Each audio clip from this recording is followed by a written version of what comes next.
Hello, folks. You are watching and listening to Sipping Off the Cuff on Tequila Aficionado Media on all of our channels and networks. Thank you for tuning in. I'm Mike Morales in Southern California. That gentleman out there is Bryce Taylor in Austin, Texas. Bryce and I have really enjoyed this journey. We both have been on a journey with Curado tequila. This is a tequila, but it is an infused tequila. And what makes it so interesting is that Curado is infused with other agave, other baked agave. Yeah, this one is a Cupreata. And I was telling Bryce off camera, I can't remember having a mezcal strictly made of Cupreata. I have had them in ensembles. Okay, I can't even remember which ones they are.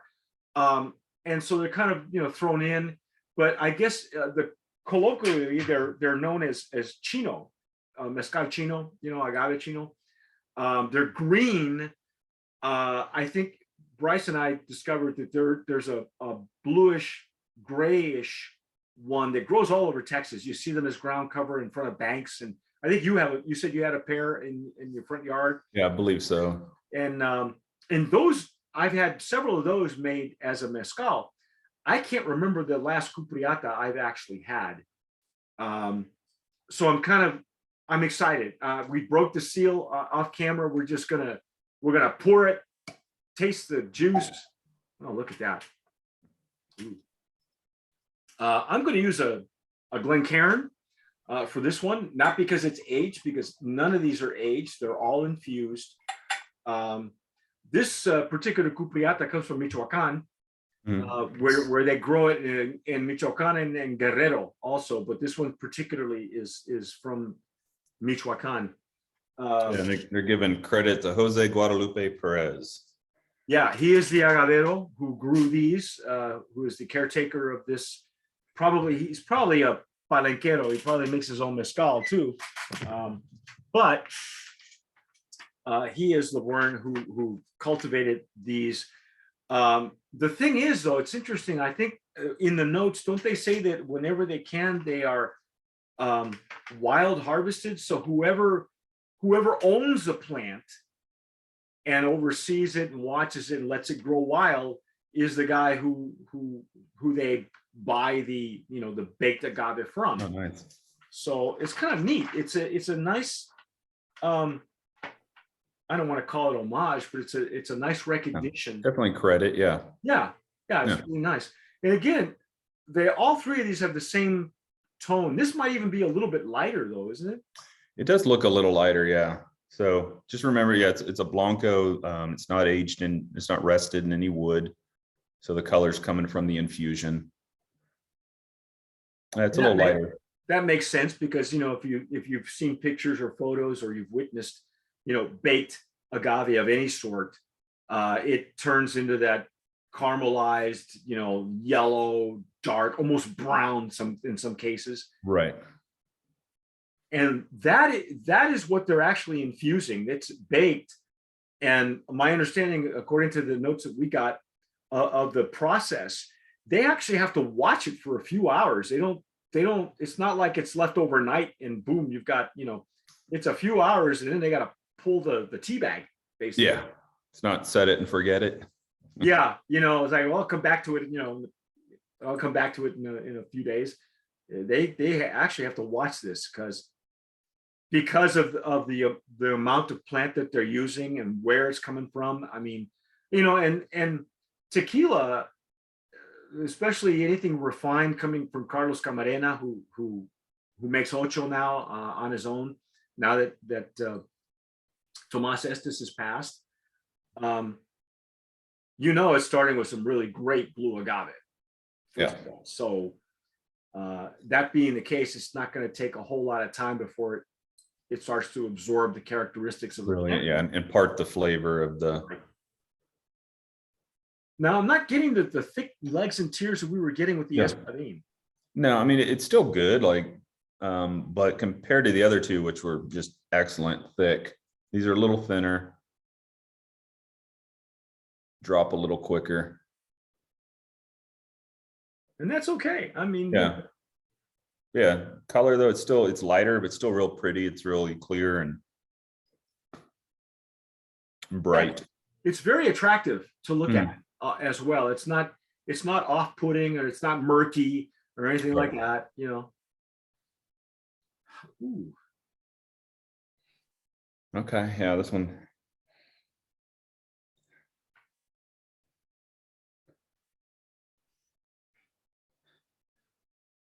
wow, the nose is denser than I thought it would be. Yeah, closer to the Azul and Yeah. that dense, buttery, cooked agave, but there's something else I'm getting there. I can't quite put my finger on it. Well, there's enough alcohol as well. It's just there it's just presenting everything to us. Yeah. Well, and I'm not familiar with Cupreata, so it's probably something coming from that I'm just hadn't been exposed to. Like I say, it's been a long time since I've had it, and I can't. I know that Amaras makes a Cupreata, and La Luna, which I've not been able to get, makes one. So Amaras, I think the only one we ever had was an Espadin to start with, and because they were only available in Europe, I think now they're available in the US as well. But this was, I'm getting bright notes and dense notes together. Mhm. Does that make sense? Yeah, I was about to say that I'm still getting kind of that green, the greenness that we did, from the last, but the denseness definitely coming from the agave. Well, the Weber agave. I think your call it initially was just right on, we got with the agave azul. The first expression we did was tequila infused with blue agave, and it was very bold, very one-sided, very this is what I am, and it was a great tool for anybody who's never had baked agave. What's it smell like? What's it taste like? That's your boy right there. Right. Yeah, go get that one. Use it as a reference marker. Wow. Yeah.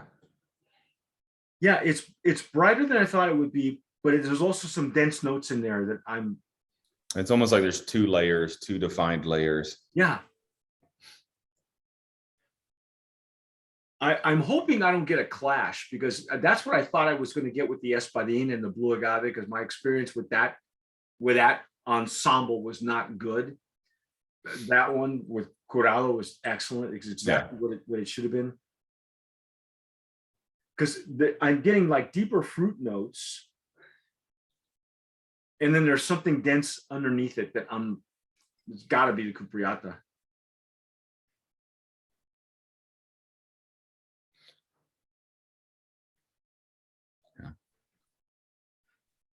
I'm ready to dive in if you are. Yeah, I'm gonna have to dig in to get anything Yeah, new. Yeah. we have no bar for this, folks. So here we go. Yeah.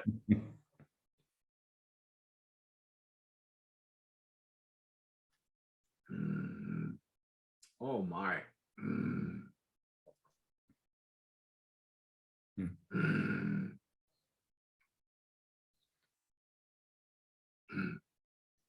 Okay, you know that buttery note you were talking about? Mhm. Way more on the flavor profile. Yeah, it's interesting. So from the agave azul, that buttery denseness is there, but then the espadin, that greenness, that fresh herbal, it's like that, but actually it's a little more spikier, like a little more punchier to me.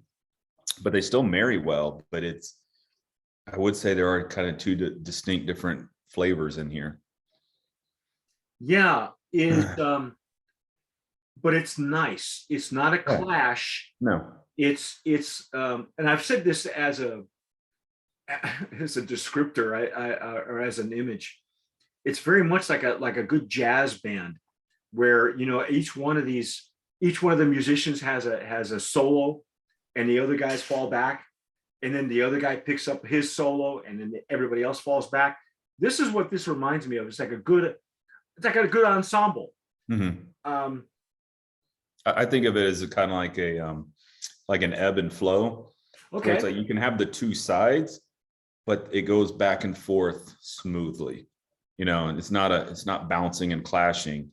it still works together, but there is, you know, the two kind of different sides to it. I'll buy that. I'll buy Yeah. it. Yeah, it's like a good ebb and flow.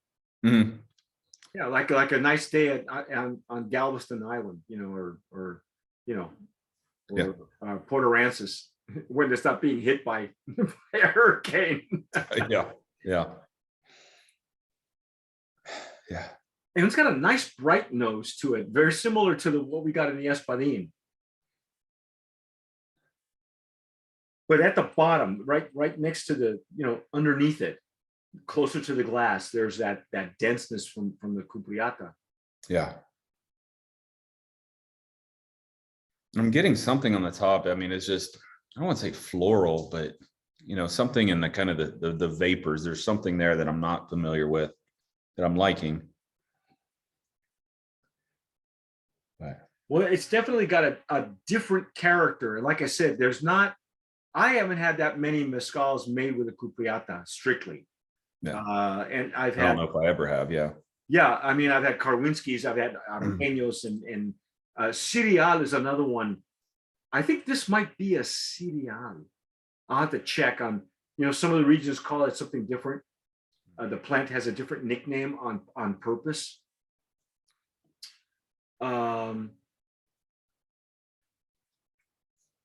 I like this. This leans more toward a mezcal, I think. And again, it's only 80 proof. So if this were a mezcal, it would be a gateway mezcal, because most if you're going to use this plant, you want it amped up at a higher ABV, probably over 42. Right. And yet at the bottom, there's yeah, it's that same base. Yeah, you get the buttery cooked agave denseness at the bottom, but the more distinct notes I get, that kind of the peppery is a little more towards the jalapeno side, which is, you know, I hadn't experienced in the other two. You know, not the spiciness, but just kind of the effect it will have on your palate. Yeah, like a chili spice, like a residue after you go through a capsaicins. Yeah. Yeah. So okay, so it's more savory. Yeah, a little bit. Yeah. Okay. On top of the buttery cooked agave base. Which is really interesting that it's that way, because it, you know, from the presentation of the Legs and Tears, you wouldn't expect it to coat the palate the way it does, you know, with that savory, because I got more of a savory aftertaste with the Espadín expression, because that really just coated the palate nicely, pass after pass.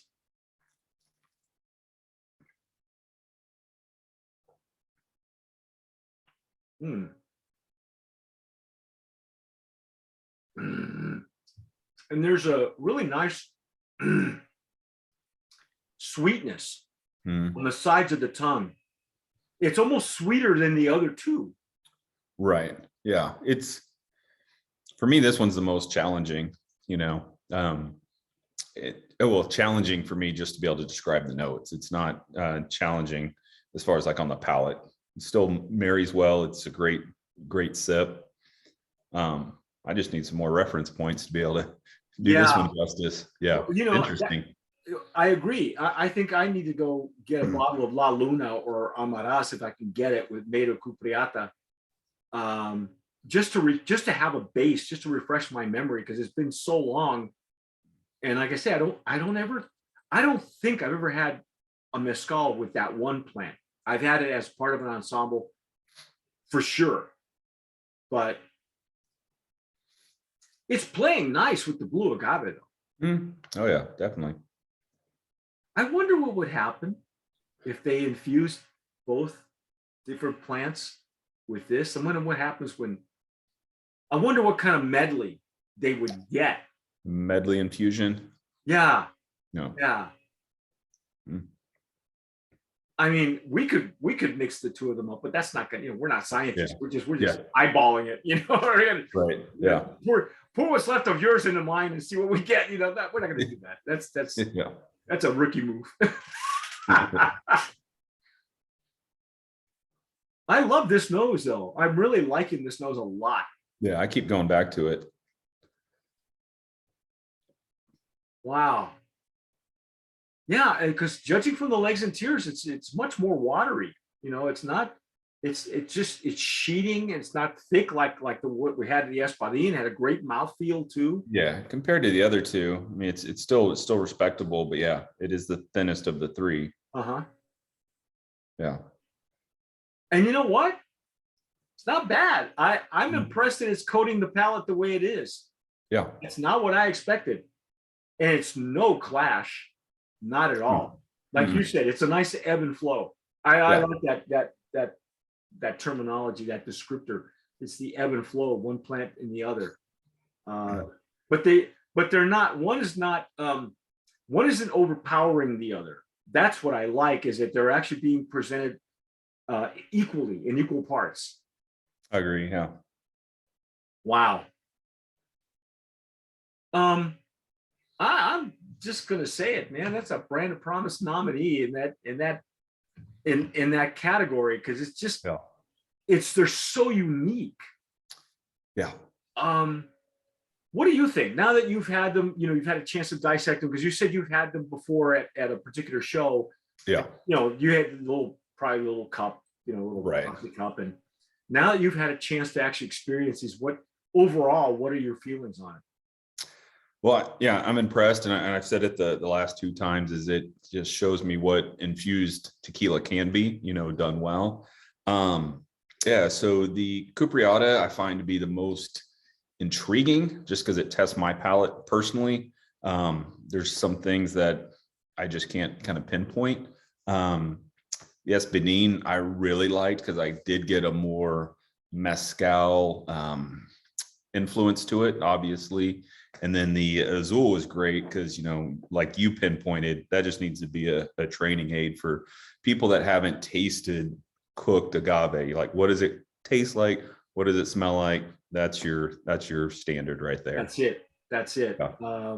And I tell people the same thing. I've told this to you and anyone else is talking about diffuser tequilas. It's always good to have in your library Blanco diffuser tequilas from several different distilleries, so you have a bar to as a tool, Right. obviously not to drink unless you really like that stuff. No, but you need a reference point. Just like I'm talking, like, I know I'm missing reference points on the Cupreata, Yeah, but me too. yeah, but you And need to I've had have a lot those. of mezcals. We're trying to amp Bryce's palate, and he's Yeah. he's slowly inching his way out there, and that's cool. That's Mhm. because really for some people mezcal is just an acquired taste, especially when you're coming from tequila. Mhm. But when you find one that you love, and then you start gravitating to everything else.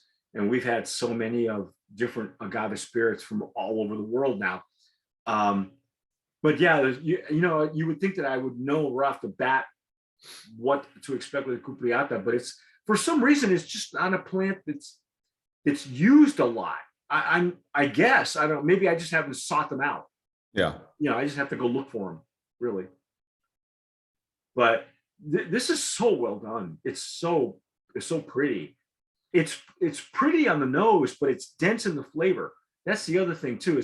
Yeah. Would you say this is more flowery too? Now that you've had it open up a little bit more, and more of the flower, not necessarily herbal, but flower. Right. Definitely of the three. Yeah. Okay. Yeah.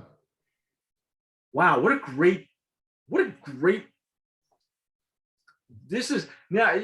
If you're a newbie, this is probably not going to be something you're going to appreciate right away. Yeah. This is a more challenging of the three. So, but very well done. It's really yeah. good. Yeah. It's beautiful. This is, folks, this is Curado. Now that it's available or becoming online now in the United States, go get it. This is there is nothing obscene about this. They are not, they're not abusing the denomination or origin of anybody. They're not culturally appropriating anything. This is simply an infusion, probably one of the more natural infusions. I mean, you and I, in the short time we've been doing these now, we've had infusions with, pitaya. We've had, some. I told you this wasn't going to be, one of these. We were Right. like, we got something decent, that I was so happy when I was able to get this and throw it at Bryce's direction, because but this guy's got a really refined palate, and I'm throwing him stuff like Sunbird, which is, it's fun, and probably new for him. But even when we did your final, I threw you a curveball, So, well, the Tequilano, the Mixto. The Mixto, and so I was so happy to get one of these, and I was happy to know that you had actually had at least sampled it before, right? So you kind of had a little bit of an idea. But these are so beautiful. These are really so well done that there's no reason why you can't have them in your library. One of the more natural infusions you're going to have with tequila, it is this with other agave. And I can't wait. I hope you expand this line, using other agave. And they won't know that until they experiment, because there might be an Arroqueño that doesn't work. There might be, it won't marry right. The guys, the brains behind this operation, they go, nah, it's just not working. We can't do it that way. Yeah. So I'm surprised that this one, this Cupreata is actually that it's working, because it makes me think there's got to be samples in the lab of infused of other agave that didn't work. Oh, I'm sure, yeah, like a Tobala or something, yeah. Exactly. Yeah, and so I'm going, and but now I want to taste what's in the lab. Let's go. Yeah, we're gonna have to go to the distillery and go, Carlos, what are the other infusions that didn't work? Can we try those? And we got to carry our own glassware, man. We're gonna have to plan on that. We have to do that one. But that's it. Brand of Promise nominee in the Curado category, in the infused tequila category. It's a wonderful line. What was our price point on that? So it's right there in that mid 50s, about $55, depending on your market. That's not bad. That's solid. Yeah. It's a great sipper. I think you mentioned you would do a couple of things with it as far as a cocktail. Mm-hmm. What about this one? What about just out of curiosity, what would you do with this one at all? I don't know. I'm going to keep sipping this one. So okay. Yeah, until I can figure out what to do with it. Yeah. Well, I think this really, as a reference point, we really need to go out and get some of the ones, some of the mezcals available with Cupreata made just with that plant. I think Amaras is one. La Luna is another one, which I've really been dying to get a hold of. And I'm going to keep trying. And if that's the case, would you do that one with me? Oh yeah. Yeah, definitely. Okay. Yeah, I'd love to give that a shot. Yeah. Cause it's a very popular, it's gaining a lot of traction in the mezcal category. And I've been dying to get it. Haven't been able to get samples, but I will. Oh yes, I will. But anyway, that's our take on Curado. The whole line is stellar. All of them Brands of Promise nominees in the infusion category. You've been listening and watching to Sipping Off the Cuff on Tequila Aficionado Media, all of our channels and networks. Please subscribe wherever you see us, whether it's Pinterest or Facebook. Get a hold of Bryce. Follow him on Austin Tequila Connoisseurs. That's his website. That's his handle on Instagram. That's also your Facebook page as well. Correct. Yeah. Follow both of us, please do. And again, subscribe if you're watching us on YouTube, which you probably are. Subscribe, hit the notification bell, give us a like, because that helps us on the on the algorithm, because life is all about the algorithm. And whatever you do, tomar sabiamente. Sip wisely.